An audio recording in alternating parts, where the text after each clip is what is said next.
Emma stood outside the heavy oak door of Dr. Victor Hale's private office, her heart pounding as she checked the address for the third time. It was a discreet building in the quiet part of the city. No signboard, just a brass number that matched the email she had received after months on the waiting list. She had booked this appointment because she no longer recognized the person she saw in the mirror.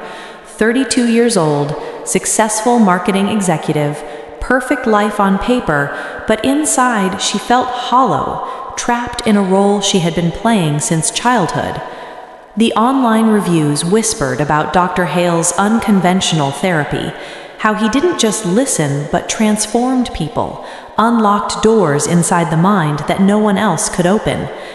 Emma knocked twice. The door opened almost immediately, and there he was, tall, silver-haired, eyes like calm storms that seemed to see straight through her. He greeted her with a warm smile and ushered her into a dimly lit room filled with leather chairs, bookshelves, and a single couch facing a large antique desk. She sat down, clutching her purse, and began telling him about her life, the pressure from her parents to be perfect, the failed relationships, the constant anxiety that she was living someone else's story.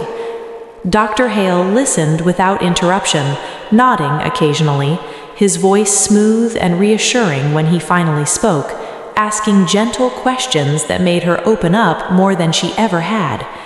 As the session progressed, he suggested hypnosis to access deeper layers, and though Emma hesitated, something in his confident gaze made her agree.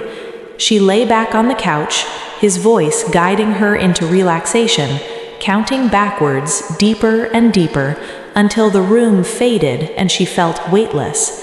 Strange images began to surface, memories she didn't recognize, a childhood home that wasn't hers, a name that felt more real than Emma. When he brought her back, a week later, Emma was back behind the locked door, more eager than afraid this time, greeting Dr. Hale like an old friend, even though part of her whispered caution. The second session went deeper. He used a combination of hypnosis and guided visualization, leading her through corridors in her mind where doors stood closed. Behind one, she found a little girl named Lily hiding from shouting voices. Behind another, a teenage version of herself stealing moments of joy in secret hobbies her parents forbade. But the furthest door was different, heavy, chained, and when it finally creaked open under his persistent guidance, a flood of memories rushed out that didn't belong to Emma at all. She saw herself, or someone, as a young artist named Clara in a different city, painting vibrant murals, living freely with friends who loved her exactly as she was. The emotions were overwhelming: joy, grief, anger at having that life stolen.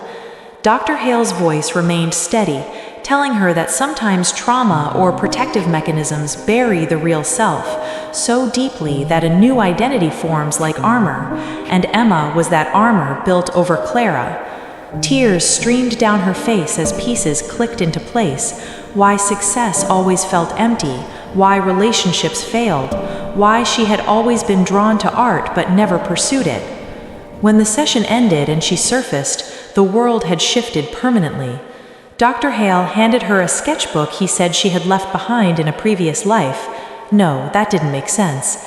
Yet when she opened it, the drawings were in her own hand style, dated years before she could have drawn them.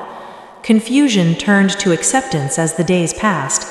Emma began painting again, quit her corporate job, cut ties with the family that had shaped the false self, and slowly, deliberately became Clara in truth. Friends from the old life drifted away, unable to understand the change, but new ones appeared, artists, free spirits, who felt like home. Dr. Hale saw her a few more times, not as patient, but as guide, helping integrate the two lives into one authentic whole. In the end, Clara stood in front of a gallery showing her first exhibition, the heavy oak door of her past finally closed and locked from the inside, no longer needed. She never discovered exactly how Dr. Hale had known where to look or why the sketchbook existed, but she didn't need to. The appointment had done what it promised. It changed her identity from the one forced upon her to the one that had always been waiting behind locked doors, ready to live.